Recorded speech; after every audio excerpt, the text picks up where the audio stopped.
Hello, in this video we are going to see how we can full screen a window. So let's create a test full screen window mode, not window. Get driver and logger instance.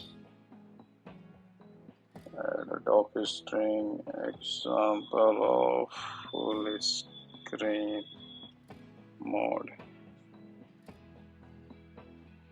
So let's copy get instance of this driver and open URL, and then we have full screen window method that we are going to call it, and then wait for a while for let's say 5 seconds.